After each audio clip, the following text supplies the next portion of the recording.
I miss it. I'm not going to lie. I totally miss it. So, I mean, given the perfect cast, oh, absolutely. Yeah. But with the current cast right now, no thanks. Welcome back to Housewives Nightcap. I'm Lauren. I'm Emily. And we are so excited for our little holiday special. You can see we got a tree. Emily back there has a whole extravaganza. I went all out. You went all out because, I mean, we kind of had to because our next guest is the OG of the OC and 1/3 of the Tres Amigas, Tamra Judge. I mean, can we say that, or you're like... I'm like, I don't know about those Tres Amigas anymore, but okay. I don't have a tree, but I have a plant. You know what? That works. It's all about whatever brings. I got a lot of flowers behind me. Exactly. There So as our loyal watchers know, we always theme the drink of choice to the guest. Tamra chose champagne. So if you want to drink along with us, if you're 21, please do. Okay, Tamra, we are so stoked to have you. Let's get into What am I in store for? What's going to happen here? Okay, so we just kind of want an update. Like, we haven't been able to watch you this season, which has been the saddest thing ever. Well, you kind of have, because from what I've heard, I've been in every single episode so far. I've seen you in a couple in the background. Yeah. And your name gets brought up a lot. Yes, I understand. And I wonder why. What is the reason behind it? But you left, and from what we understand, it was by choice, right? Well, yes and no, not completely. They had known that I was thinking about leaving and I had some personal issues going on in my life. And we had talked about it. And I just got the call basically saying that, you know, the Bravo had made a decision to give me a few episodes that season and just let me go. And then I talked to Andy and he says, listen, just take the time off and we'll probably have you back next year. Just take care of your family right now. And so who knows? I don't know what's going to happen. That's just what I was told. So I decided not to take their offer and just concentrate on my family right now. Because as you might know, my ex-husband's fighting cancer. So I really didn't see how I was going to be able to go to parties and go traveling. Well, little did I know that COVID hit and nobody did anything. You know what I am really happy to hear is just after watching you guys on 12 seasons, seeing you go through this divorce, it was at times so turbulent, so challenging, the kids involved. It's just horrible to watch that. To know that you're all rallying around him and that you guys are getting along right now and everybody's sort of just cheering him on is so nice to see. Yeah, I actually talk to his fiance like daily. We text and chat, and it's just crazy. It's like it really has done a 180, and I'm like, I couldn't be happier because it's better for the kids, and it's just better for everybody. I love that. We need to do another cheers for that because we also need to move into our segment called Sip or Spill. So let's sip. This is where you need the. This is where you need the alcohol, Tamra. Mm-hmm. We always need the alcohol. We always need the alcohol. But okay, we just need to get right into it because here at Housewives Nightcap, we obviously talk all things housewives. And like you said, you are the OG. Like when I see you, I'm like OG of the OC. I know Vicky has that title. If Vicky sees this, she's going to be so Don't tell Vicky that. I'm just speaking my truth. I'm just speaking my truth. Okay, you speak your truth. There's nothing wrong with that. Exactly. But you also recently spoke your truth and you said that this cast is the worst cast in OC history. I stand by that comment. Okay, sip or spill. Who needs to go? Who needs to go? Yeah. And just so you know, I haven't watched this season, but I know the current cast and I've been on the show long enough that I know what works and what doesn't work. And I know the girls' personalities. Obviously, I don't know Elizabeth, so I can only go off what I've seen on Instagram, you know, because that's where I get the highlights and stuff, because my husband deleted Bravo off our TV. Oh, my God, Eddie. He's like, you're done. No more. We don't have to watch this anymore. So I think number one person that needs to go, I can't even believe she's gotten 3 seasons. know what you're gonna say. Emily. Oh. Ellie. Oh. Well, I have mixed feelings about that, to be honest with you. I think what she's done on social media has been horrific. Like, it's horrible. Like, what are you doing? So many people have, sick and passed away and lost loved ones, and you to go in there and mocking it is just reckless when you're a public figure. However, the cast right now is so weak that I think that she's one of the only polarizing cast members on the show. True. So I feel like somebody's going to get saved and keep their job because too many people need to go. That's what I think. So I think Kelly's probably going to keep her job. Because she stirs the pot. And honestly, even though like you said, her stuff on social media, I'm like, oh my God, no. But at the same time, as a viewer, I'm watching and I'm like, yeah, Kelly, stir the pot over there. That's true. Yeah, that's true. Yeah. But I don't know. I don't know. They might make an example of her. So Andy doesn't mess around. He doesn't mess around with that stuff. Like, when he gets pissed off. Oh, yeah. Yeah. I heard she had said some things at the reunion that didn't work out. Might not go over very well. Yeah. I think she would have learned, like you think, but that's Kelly. Yeah. She doesn't. I think that Shannon Beador should be demoted to a friend. So that was our next question. Sip or spill. Is Shannon nothing without 2/3 of the Tres Amigas? And I was concerned. I think so. I think I was worried when both Vicky and I were off. I'm like, we protected her. We covered up for her. We protected her. We babied her. How do you feel like you guys protected her? Just covered up for her. A lot of stuff we covered up, made sure it didn't come out, and just really backed her up. She is getting, the ladies on this season are talking more and more about her drinking. Do you think Shannon has a drinking problem? Yes. Okay. Yeah, I do. See, okay. Yeah. Yeah. I mean, it comes up every single season. Yeah. Every single season. Every single season. But I also feel like she's the first to point fingers, right? Yeah. People. Did you ever try to say something to her? Because you guys were really close. Yeah, we were really close, and it's really it's heartbreaking to me. I'm over it now. I'm just bitter. But yeah, I did. Okay. And she just. Yeah, and I think some of the girls on the current cast have done it as well, and she doesn't want to hear it, and she doesn't want to admit it. And I've talked to Braunwyn about it, and Braunwyn's like, until she admits it, she's never going to change. So you guys are not friendly, nothing. I know she said it recently to Andy Cohen that like your friendship, the door has closed on that. The door has closed. Yeah. I just saw that, and I'm like, yeah, I'm the one that closed that door. I mean, I hate to talk badly about her, but I was always there for her. I always helped her out. I always took her call, no matter what time of the day it was.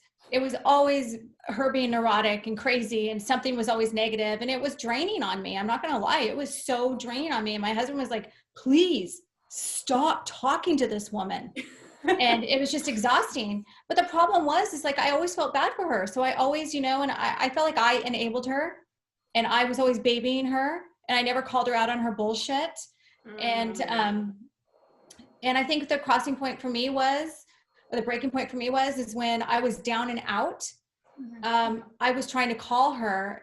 I had basically lost my job. I wasn't going to take a part-time role. I'm not a part-time girl. My ex was, fighting stage 3 cancer. My kids were in a total mind funk because of all this, not knowing what was going on. And she wouldn't take my call. She kept sending me to voicemail. I'm like, listen, you call me 100 times a day and I always pick up. Not always, but 90% of the time I will pick up. If not, I will call you right back. I have left many dinner tables, got up in the middle of the night while Eddie's sleeping, taking her call, talking her off the cliff. Like, I've done all that. And when I needed her the most, she wasn't there for me. And it was just, I'm done with one-sided friendships. And so now I think back and I'm like, damn it. I'm so mad at myself for protecting her and sticking by her. But then I'm like, don't, because you were doing a good thing. You got burned. And She can say yeah, don't whatever you she have to wants. be who you are, despite Yeah. someone else maybe not being, you know, who we think they should be or who you think they should be, I right? think the most frustrating thing for me is that like she's on the show going, oh no, Tamra's lying. You know, I didn't do that. And I'm like, wait a minute, but you did it to me. You did it to Vicky, and you did it to 2 other housewives before us that reached out to me and go, oh yeah, she ghosted me too. As soon as I wasn't on the show anymore, she had no need for me. So disappointing, really. It's It's so disappointing. It's sad for me. Like I was literally like, I would wake up in the middle of the night, like have nightmares about it. And now I'm mad. I think I'm mad because I'm hurt. Because So have you heard from Vicky since the announcement of Simon's cancer? Oh, I talk to Vicky all the time. Yeah. Vicky and I have always, you know, our relationship has been up and down. But the thing with Vicky is like you know what you're getting with Vicky. Yeah. You know, you know what you're getting, and she's a good person inside, and it's been nice to have her through this process of not being on the show, because I'd be lying to say like, oh no, I didn't want to go back. It was easy, like no big deal. Like the show's stupid. You know what I mean? No, I'm not saying that. I'm saying Right. it was traumatic for me. Traumatic. Right. Because I had been on it for 12 years. The cast, you know, the crew, the production company had all been in my house for the past 12 years. You know, my connections with Bravo, you know, I'd always be talking with them. And then all of a sudden one day I woke up and it was over. Everybody in this world of mine was gone. And very few reached out. I do want to know though, why, just going back a little bit, why do you think Emily should be off? Just because she's boring? I think she's boring. She's boring. She's also, I know you haven't watched this season, but she is trying so hard to take the role as this queen bee. And it's just not trying to be the... But it's not working. Well, if you have to try, then you're not cut out for it. Yeah. And I think that she probably tried to take on my role.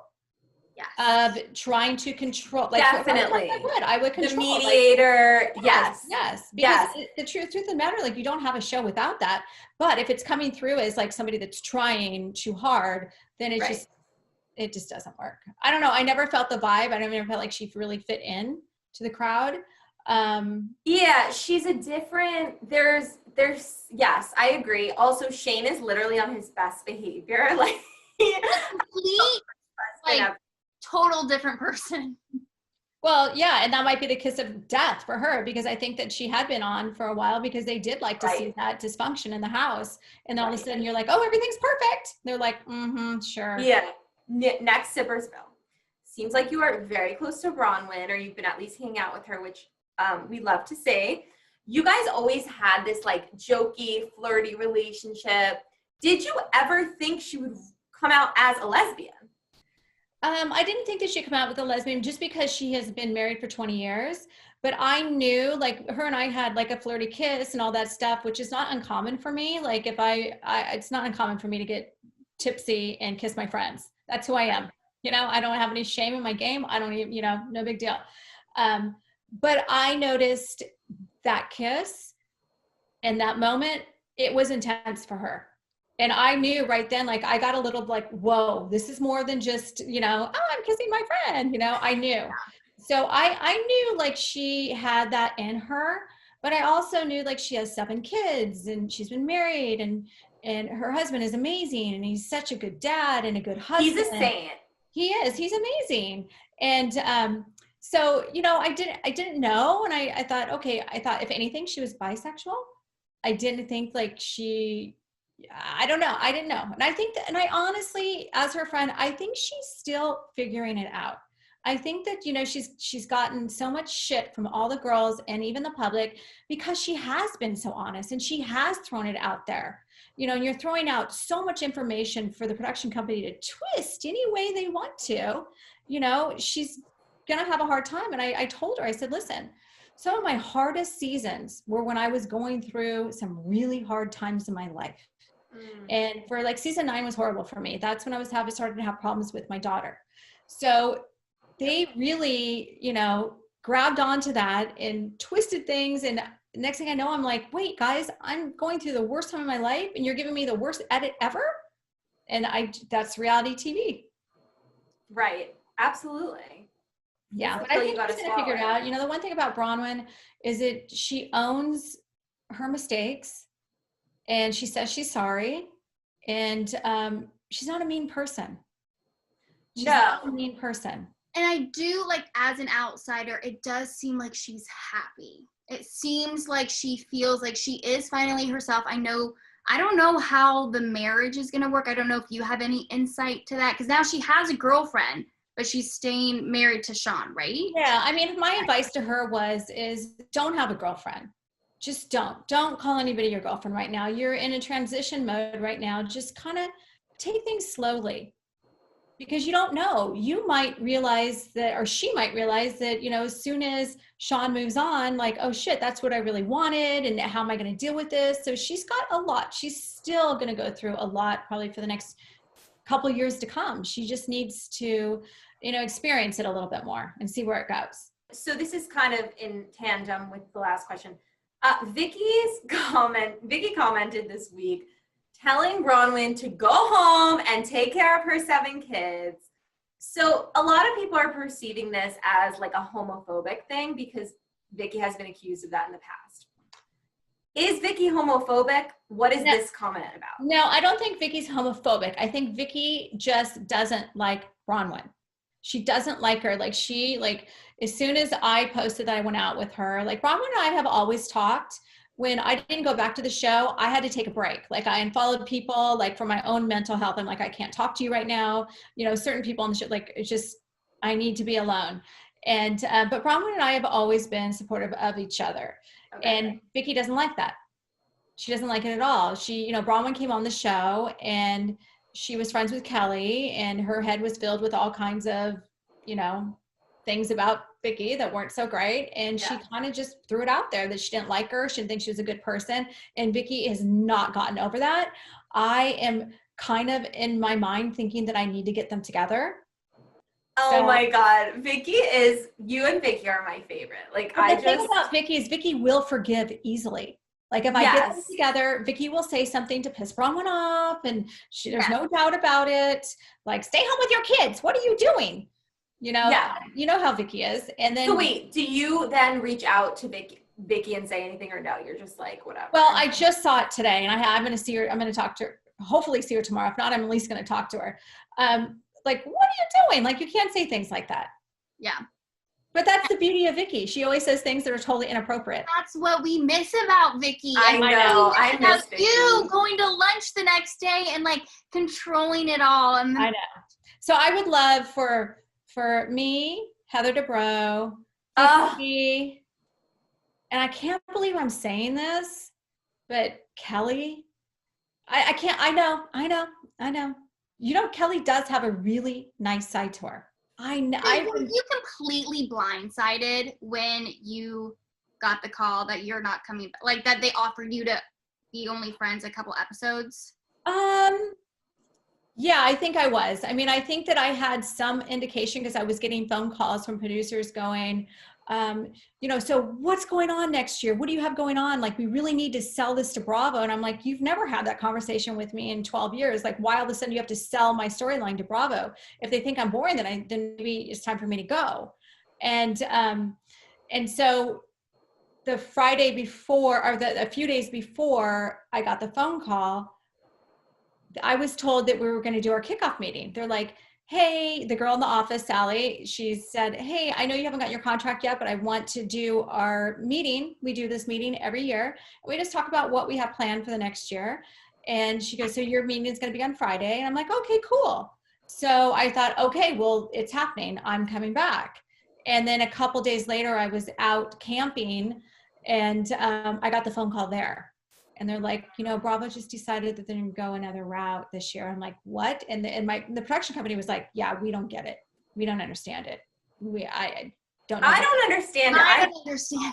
I don't think I felt like Vicky was not her best self anymore. I do feel like it was time for her, just for her own self, to move on. But you were still, like, great. I don't know. Whatever. Yeah, I don't know. I that was the hardest thing for me, is that I didn't really have a lot of closure, because I'm like, tell me I suck. Tell me I did something wrong. Like, and Andy goes, I wish I could. He goes, you were the best housewife we've ever had. I go, then what are you doing? And he's like, Bravo wants to switch it up. And he's like, trust me, they'll be calling you back next year. I I'm was like, to say, so let's say they call you back and they're begging you to come back. Would you say yes? I mean, there's a lot more than that goes into it. You know, you know, I don't know. You know, it's really a family decision at this point. Got it. So I don't know, you know, I don't know. I feel like Shannon right now. I don't know. I miss it. I'm not going to lie. I totally miss it. So, I mean, given the perfect cast, oh, absolutely. Yeah. But with the current cast right now, no thanks.